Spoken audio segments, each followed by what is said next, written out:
O assunto agora é política exclusivo. O presidente Jair Bolsonaro concedeu ao SBT a primeira entrevista depois de tomar posse.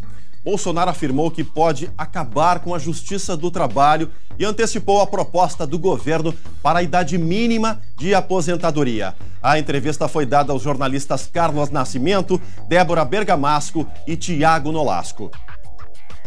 O que o senhor já pode nos adiantar quanto ao formato da proposta do governo?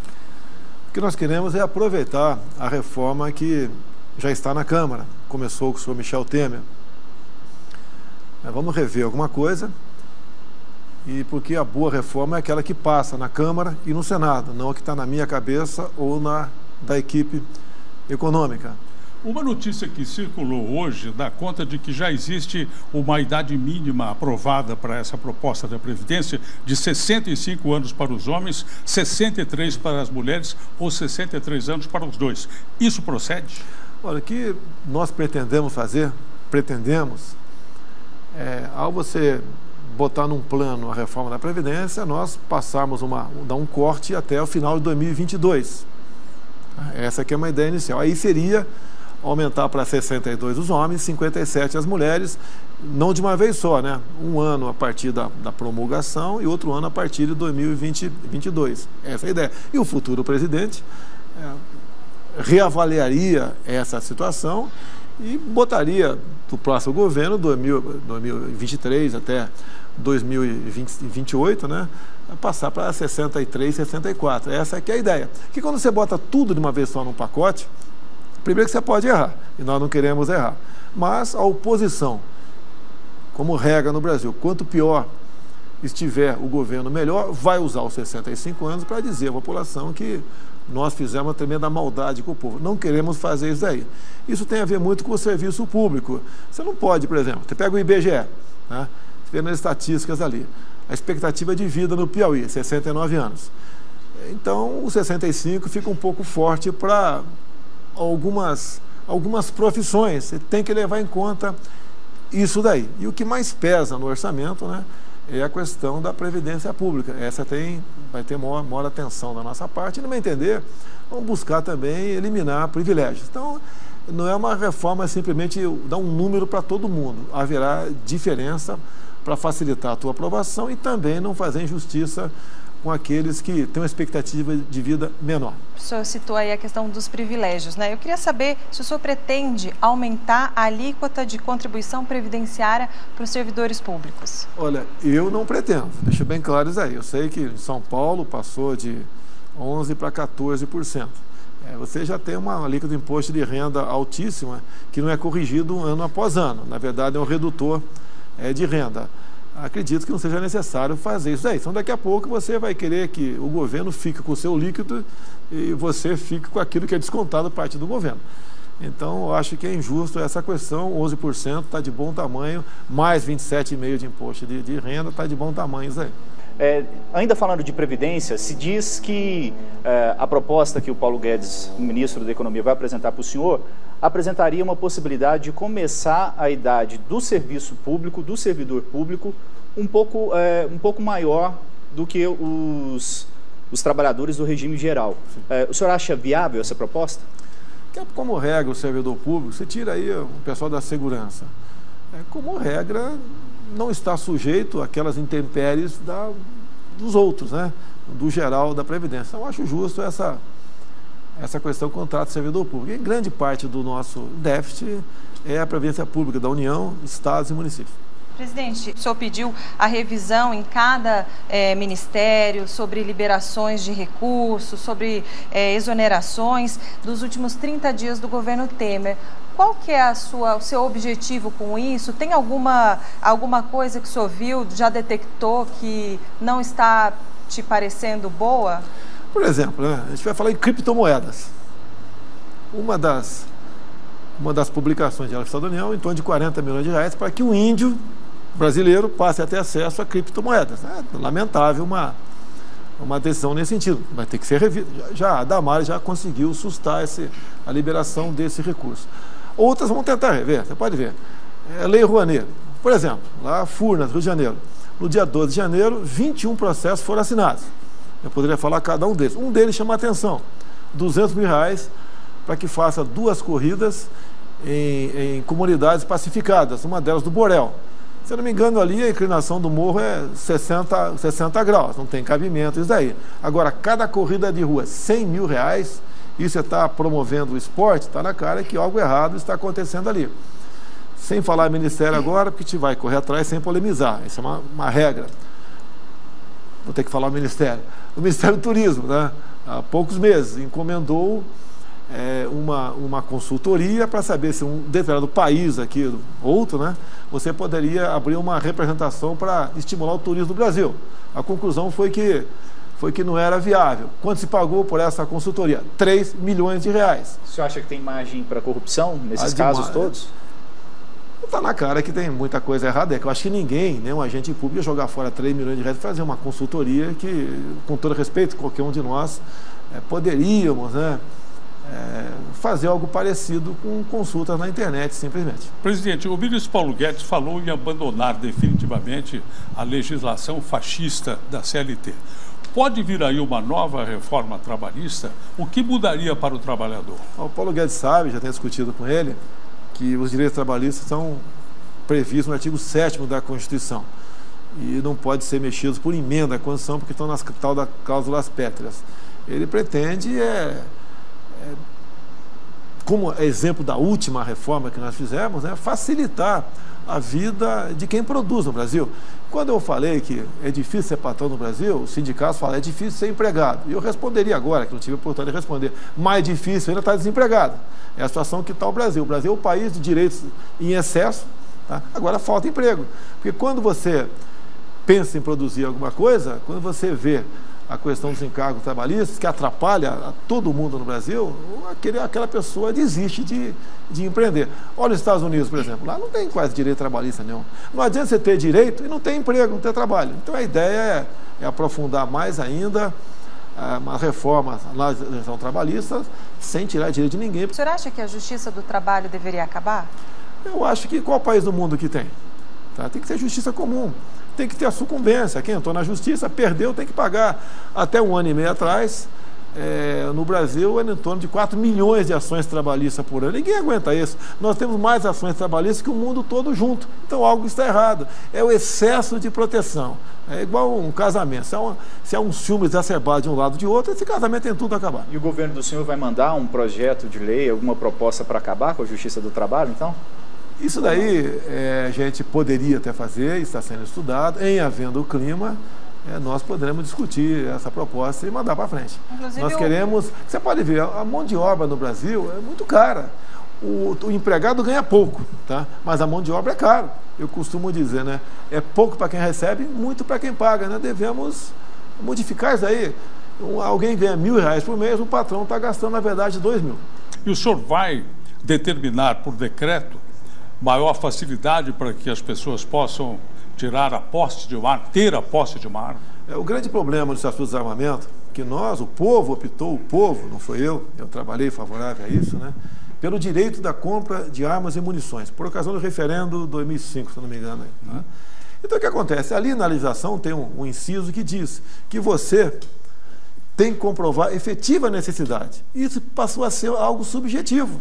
Então a Polícia Federal age de acordo com a orientação do Ministério da Justiça e orientação também que vem do governo central. Então, conversando com o Sérgio Moro, tá, ele deu a ideia de um novo decreto, nós estamos definindo ali o que é efetiva necessidade. Por exemplo, nas ideias que está no papel, isso sai em janeiro agora com toda certeza. Né? Ele falou município, né? Como tem município que não tem muita estatística, eu falei estado, que, por exemplo, o número de óbitos por 100 mil habitantes por arma de fogo seja igual ou superior a 10, esse comprovação de efetiva necessidade é o fato superado, ele vai poder comprar a sua arma de fogo. Outros itens nós colocaremos lá, como o homem do campo, vai ter direito também. Tá? O governo último limitou em 2 armas no máximo para cada um de nós. Né?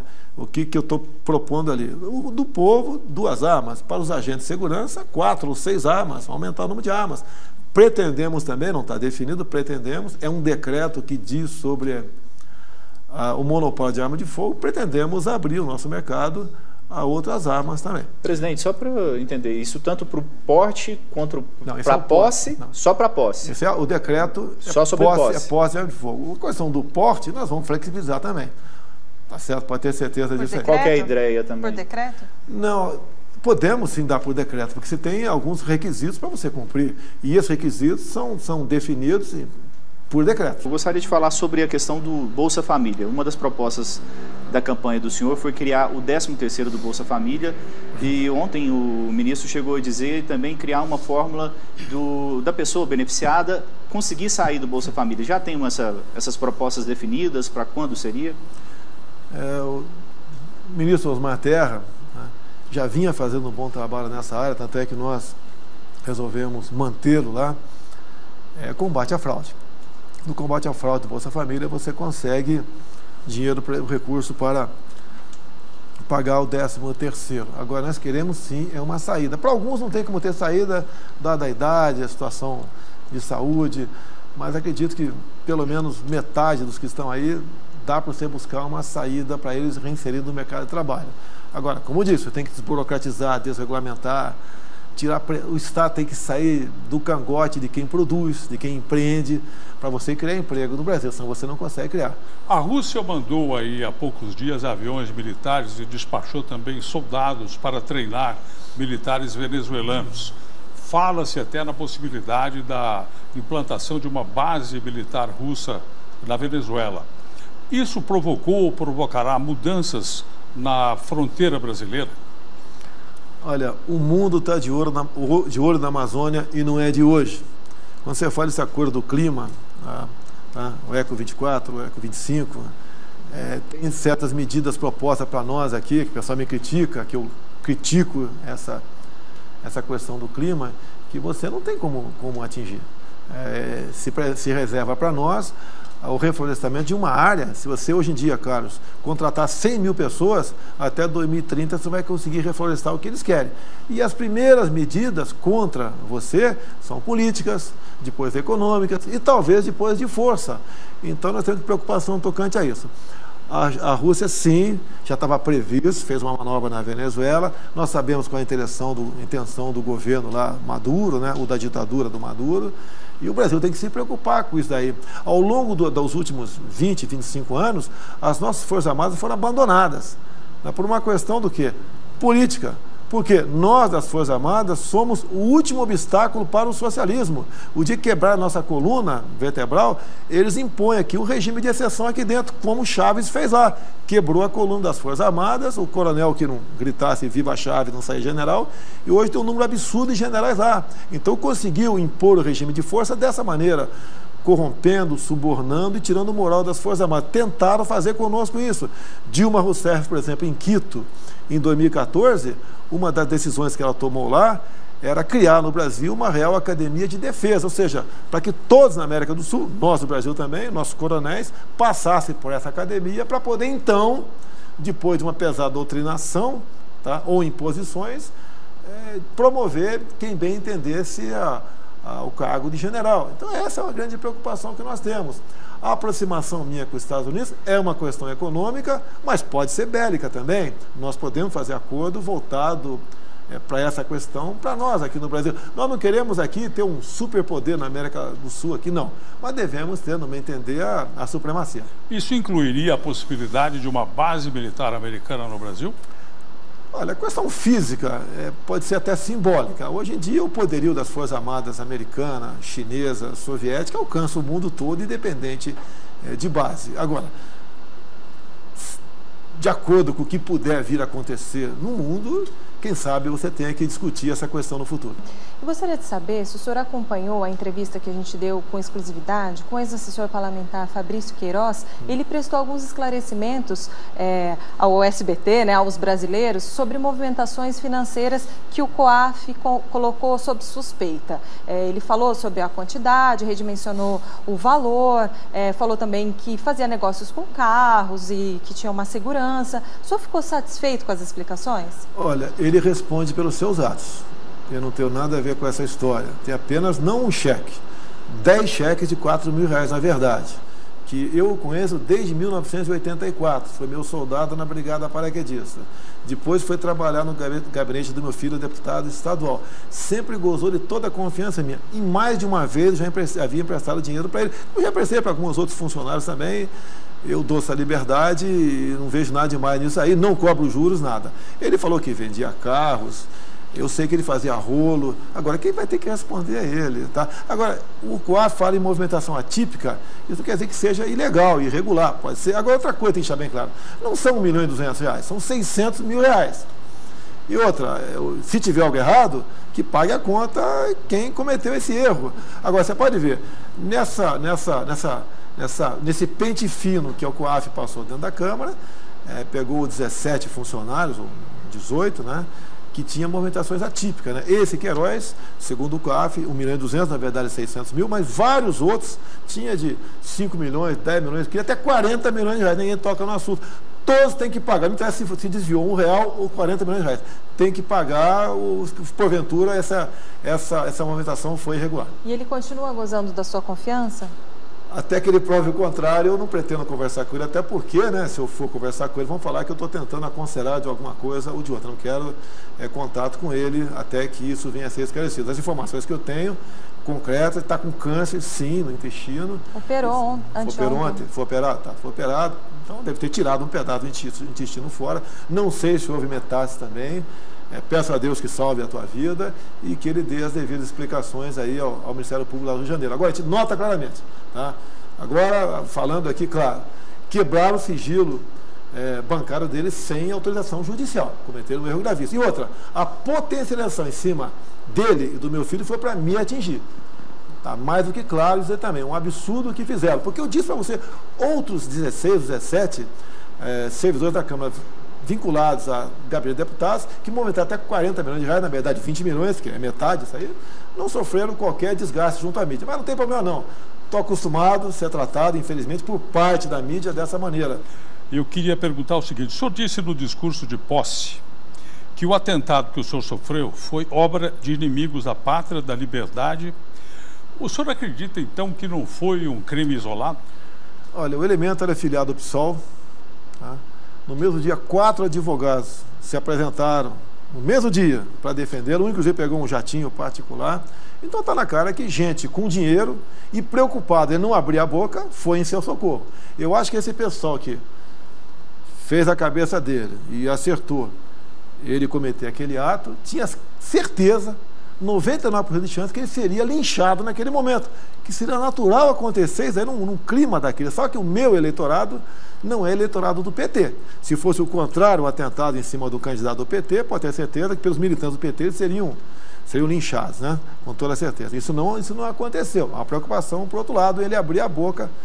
Eu espero que ele confesse, ou então que a Polícia Federal chegue a bom termo nessa apuração.